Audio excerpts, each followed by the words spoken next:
Cette séquence vidéo est complémentaire à vos enseignements de cours ATD de chimie du L1. Elle a pour objectif, cette séquence, de faire un point, de faire une synthèse de ce que vous avez vu en cours et en TD concernant les systèmes pi, et plus particulièrement sur le type VS pair des atomes qui sont impliqués dans une liaison pi, qu'elle soit délocalisée ou localisée. Donc, ce sur quoi je veux insister dans cette séquence, c'est que ce sont essentiellement les doublés d'électrons sigma qui déterminent le squelette de la molécule, et donc sa géométrie. Pourquoi? Parce que les orbitales atomiques qui sont impliquées dans la liaison pi sont perpendiculaires à la liaison sigma. Et donc les électrons qui occupent les orbitales moléculaires pi résultant de l'interaction entre les orbitales atomiques pi, ces électrons-là ont une influence beaucoup plus secondaire sur la géométrie. Certes, comme on l'a vu, ces électrons pi ont une influence sur les longueurs des liaisons. En particulier, on a vu dans l'éthylène qu'une liaison double est plus courte qu'une liaison simple. Elles ont aussi une influence, ces liaisons pi, ces électrons pi ont aussi une influence sur éventuellement sur les angles des liaisons. Mais c'est une influence secondaire. Donc le type VS pair d'un atome ne va dépendre que du squelette sigma et des doublés non liants sigma. C'est quelque chose que vous avez admis dans le cas de l'éthylène. Dans le cas de l'éthylène, on vous a dit le carbone est AX3. Le carbone est AX3 parce qu'il est entouré de 3 voisins avec lesquels il fait 3 liaisons sigma. Donc, si on redessine l'éthylène, on peut redessiner son squelette sigma. Son squelette sigma, c'est ceci. Et ça permet d'illustrer le fait que chaque carbone est AX3. Et de surcroît, il y a une liaison pi entre les deux atomes de carbone. Donc AX3, chaque carbone a un environnement trigonal plan. Chaque carbone est trigonal plan. Et avec un angle ici qui est typiquement de l'ordre de 120 degrés. Et en fait, la liaison pi a une influence secondaire sur cet angle de liaison, puisque les deux doublés, le doublé non liant sigma et le doublé liant sigma et le doublé pi, sont plus volumineux qu'une liaison simple, et donc ici cet angle va être plus grand que 120 degrés. Au niveau L1, il faut que vous laissiez guider par les indications que l'on vous donne qui concernent la géométrie de la molécule. Lorsqu'on est un physico-chimiste aguerri, on a l'habitude d'identifier les molécules, d'identifier leur système pi, et d'en déduire leur géométrie, de déduire la géométrie de ces composés, au moins la géométrie d'un environnement local d'un atome. À votre niveau, laissez-vous guider par les indications. Et c'est en fonction de ces indications que l'on vous donne sur la géométrie que vous pouvez en déduire quel est le type VS pair AXNEM d'un atome A. Petit n va représenter, dans un système pi, le nombre de liaisons sigma autour de l'atome A. Et petit m représente le nombre de doublés non liants sigma appartenant à l'atome A, localisés sur l'atome A. Donc le type VS pair AXNEM ne dépend que des doublés d'électrons, qu'ils soient liants ou non liants, des doublés d'électrons sigma. Donc dans le cas du carbone, dans le cas de l'éthylène, manifestement, ça ne vous pose pas trop de soucis, vous êtes prêt à l'admettre. Là où ça devient compliqué pour vous, et pour l'équipe pédagogique aussi, pour vous faire passer ces notions, c'est quand il y a un doublé non liant. Donc typiquement quand il y a un hétéroatome, comme l'azote, qui est impliqué dans le système. Donc afin d'essayer de synthétiser un petit peu tout ce que vous avez vu en cours et en TD, je vous propose ici ces 4 exemples.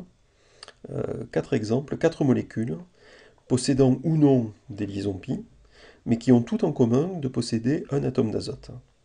Un atome d'azote impliqué ou non dans les liaisons pi.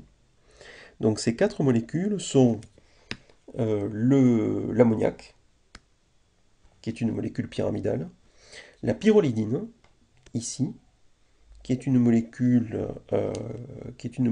dans laquelle l'azote présente aussi une géométrie pyramidale, c'est une molécule dans laquelle il n'y a que des liaisons sigma. La molécule de pyrrole, dans laquelle vous avez un azote impliqué dans un cycle pentagonal, comme dans la molécule de pyrrolidine, mais cette fois-ci la différence avec la pyrrolidine, c'est qu'il y a 2 liaisons pi, ici, et la molécule de 1-pyroline, dans laquelle vous avez ici également une molécule cyclique avec une liaison pi dans laquelle est impliqué directement l'atome d'azote. Donc on va essayer de faire un point sur ces composés. Et pour ça, on va s'appuyer sur Vcam 3D. Donc si vous allez sur le site Vcam 3D, vous allez voir que dorénavant, il y a une page dédiée au type VSEPR des atomes impliqués dans des systèmes pi et qui reprend donc ces quatre exemples-là. Donc on se retrouve maintenant sur Vcam 3D. Sur la page de garde, si vous voulez aller voir l'exemple par vous-même, vous allez dans Structure moléculaire, VSEPR, et vous avez cette nouvelle rubrique ici, AXNEM, type AXNEM et système pi. Et vous allez retrouver les quatre molécules que j'évoquais, l'ammoniac, la pyrrolidine, la pyrrole et la 1-pyrroline. Il s'agit d'une mise à jour majeure du site web, ici. Donc cette mise à jour majeure n'est pas sans problème, il vous faut vider le cache de votre navigateur pour être sûr d'éviter les petits bugs liés à la mise en cache de certaines informations. Donc sous Firefox, il vous faut aller dans Options, ici, dans Avancé, Réseau, et vous avez ici Contenu web en cache, et vous videz, et Contenu web et données utilisateurs hors connexion, vous videz maintenant également. Ça vous évitera des éventuels problèmes. Donc si vous voyez apparaître des messages d'erreur lorsque vous cliquez en particulier sur Show Lone Pair, au lieu de voir un double ballon comme ici, c'est que typiquement le cache n'a pas été vidé et que vous avez un problème de conflit entre les informations de l'ancien site web et de la nouvelle version, puisque toute la machinerie qui est derrière a été totalement mise à jour. Bien, revenons à la chimie. Donc vous avez ici l'ammoniac. L'ammoniac que vous connaissez bien, c'est un système basique, un des tout premiers systèmes qu'on a étudié en VSEPR. L'atome d'azote est X3E, vous avez le doublé ballon ici. Les quatre doublés font un arrangement tétraédrique. Les trois doublés liants et le doublé non liant font un arrangement tétraédrique autour de l'atome d'azote. Et donc, la molécule d'ammoniac est donc pyramidale, avec un angle ici qui est plus petit que 109,5 degrés. L'angle ici qui fait 106 degrés à cause du doublé non liant qui referme le parapluie, qui referme les liaisons HNH.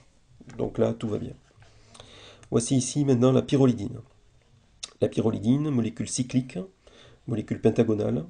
Chaque carbone ici a 4 voisins. Chaque carbone a un environnement tétraédrique. Chaque carbone fait 2 liaisons CH, et 2 liaisons CC ou une liaison CC et une liaison CN.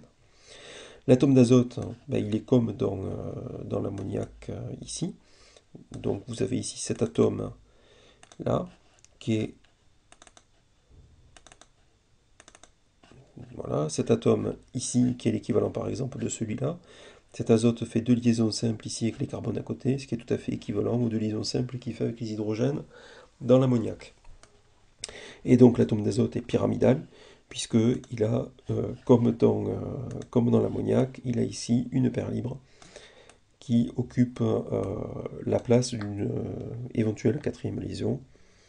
Donc vous avez ici à nouveau un azote pyramidal. Là, c'est un cas simple. Prenons maintenant la molécule de pyrrole. La molécule de pyrrole, donc, c'est une molécule qui est plane. Voilà l'information. La molécule est plane. C'est une information qu'on vous donne. Donc à partir du moment où on vous dit que la molécule est plane, ça signifie que, obligatoirement, le doublé qui est obligatoirement perpendiculaire à l'environnement plan de l'azote, ce doublé ne participe pas au système pi. Ce doublé est orthogonal, il ne participe pas au système pi, et d'ailleurs je l'ai représenté différemment, puisque cette fois-ci, ce doublé, c'est une orbitale. C'est pas un doublé ballon, en quelque sorte, comme on vous habitue à les représenter. Ce doublé, c'est une orbitale P pure, perpendiculaire au plan local de l'atome d'azote. Et donc ça, c'est obligatoire. Pourquoi? Parce que l'autre information que j'aurais pu vous rappeler dans la petite introduction de cours, c'est que les trois orbitales P sont orthogonales entre elles. Donc à partir du moment où l'azote ici, il est plan, c'est qu'il est AX3, vous l'avez ici, il est AX3, et donc il a un environnement triangulaire, avec des angles de l'ordre de 120 degrés. Et le doublet est obligatoirement orthogonal au plan de la molécule, puisque vous ne pouvez pas avoir simultanément trois doublés liants ici dans un plan, et un doublet non liant également lui aussi orienté dans le plan. Donc ce doublet pi est perpendiculaire, il est orthogonal au plan de la molécule, il ne participe pas à la géométrie de la molécule, il ne définit pas le squelette de la molécule. Le squelette est défini par les trois doublés liants sigma ici.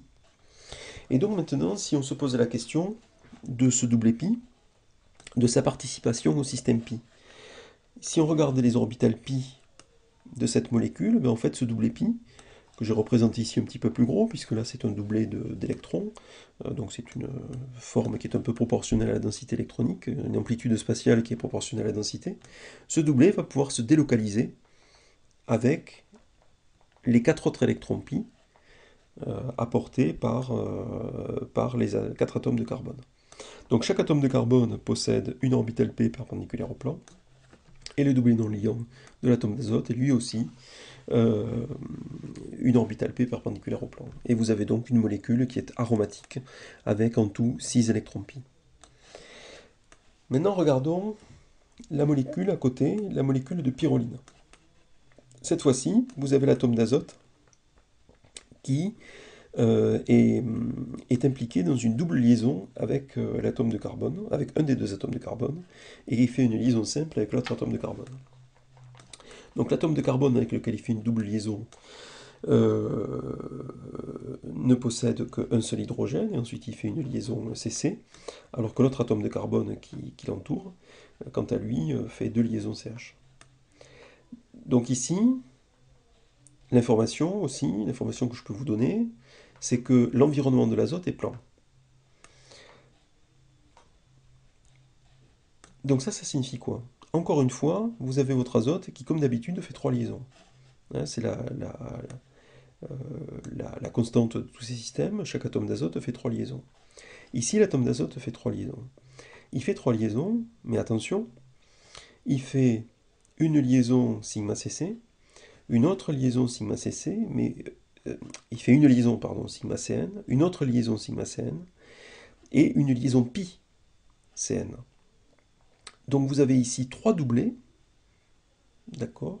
Vous avez trois doublés, un doublé sigma dans le plan, un doublé sigma ici dans le plan, et un doublé pi, qu'on va regarder, un doublé liant d'électrons pi, pour la double liaison, qui est orthogonal au plan. Donc l'espace orthogonal au plan est occupé par ces orbitales qui font ici une liaison pi, qui permettent à ces deux atomes de faire une liaison pi. Par conséquent, dans ce cas-là, puisque l'espace est occupé par ces orbitales qui contribuent à la liaison pi, ça veut dire que le doublet non liant, obligatoirement, il est dans le plan, ici, dans le plan local de cette liaison carbone-azote-carbone. Et donc ce doublet, il est ici, obligatoirement. Il ne peut pas lui aussi être orthogonal au plan. Donc il faut vraiment que vous soyez... Donc il ne faut pas que vous appreniez ça comme des recettes. N'apprenez pas ça comme des recettes en vous disant intuitivement, si j'ai une liaison NH et deux liaisons carbone-azote, alors le doublet est perpendiculaire. Et si j'ai un azote impliqué dans une liaison pi dans un cycle, alors le doublet est dans le plan. Oui, ça marchera probablement à tous les coups, mais essayez quand même de comprendre les raisons pour lesquelles c'est comme ça. Et on insistera beaucoup sur... on voudra savoir si vous avez compris ce genre de choses. Donc j'espère que cette nouvelle page dans VCAM 3D vous permettra de mieux vous fixer les idées, de les clarifier, si par hasard il y avait un peu de confusion.